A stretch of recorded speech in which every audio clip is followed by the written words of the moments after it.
მე კვლავ გიორგი ვარ დათუკიშვილი და განვაგრძობთ ვიდეო გაკვეთილებს PowerPoint 2016-ზე. შემდეგი თემა გახლავთ copy, cut, paste და paste special. ამისათვის პირველ რიგში მინდა გითხრათ, რომ ჩვენი პრეზენტაციის ერთ-ერთი სლაიდი უნდა დავაკოპიროთ. მაგალითად, დავდგეთ მარჯვენა ღილაკით სლაიდზე, დავაჭიროთ მარჯვენა ღილაკს და მივცეთ ბრძანება copy. თუ დავდგებით ქვემოთ და მივცემთ ბრძანებას მარჯვენა ღილაკით paste, ვნახავთ, რომ ჩვეულებრივ ჩაემატება ეს კონკრეტული სლაიდი აქ და ვნახავთ, რომ იგივე შინაარსის სლაიდი გვაქვს. ანალოგიური ბრძანება შესაძლებელია გაკეთდეს ღილაკით Ctrl-D, ანუ duplicate slide. იგივე ბრძანება არის home menu-ში, სადაც შეგვიძლია მივცეთ ბრძანება ნახოთ სად არის, ანუ copy და duplicate, აი აქ. და როგორც ხედავთ, ერთი და იგივე სლაიდებს ვიღებთ. შეგვიძლია მოვნიშნოთ და წავშალოთ delete კლავიშით. ან მარჯვენა ღილაკი cut და ის ავტომატურად ჩათვალეთ, რომ წაშლილია თუ paste მას სადმე არ გაუკეთებთ.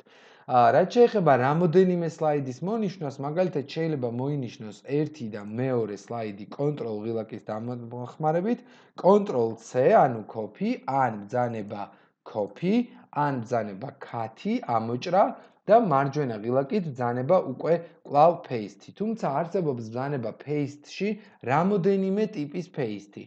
და მოდით ვნახოთ მაგალითად ასეთი.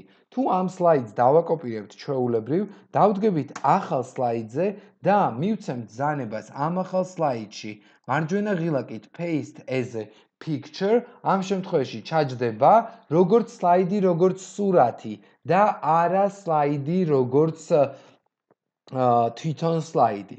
ასევე შეიძლება არსებობდეს იგივე პრეზენტაცია, მაგალითად სრულიად სხვა. მოდით კიდევ ერთი პრეზენტაცია სტანდარტულად new ბრძანებიდან, ან open, უბრალოდ new ბრძანებიდან გავხსნათ, აი მაგალითად ისევ იგივე ბიზნეს პლანი, რომელიც ერთ-ერთ საწყის ვიდეოში ვქონდა და ვნახოთ ამ დიზაინში გადმოვიტანოთ ჩვენი address-ის პრეზენტაციიდან ერთ-ერთი სლაიდი. მაგალითად აი ეს ბრენდების ჩამონათვალი. მივცეთ ბრძანება copy, გადავიდეთ უკვე ამ პრეზენტაციაში, დავდგეთ მარჯვენა ღილაკით და მივცეთ ბრძანება paste.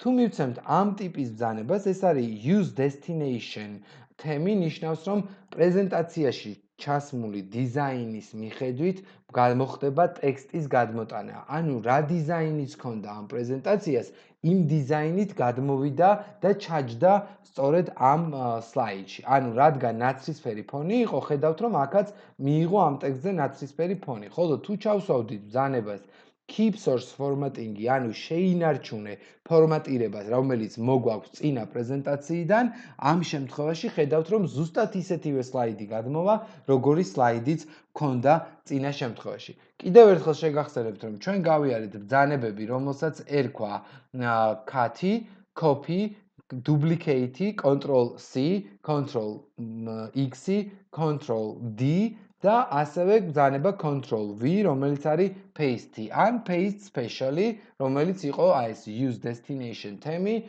keep source formatting და ჩასმა როგორც სურათის. დიდი მადლობა და შემდეგ ვიდეოში განვიხილავთ უკვე format painters.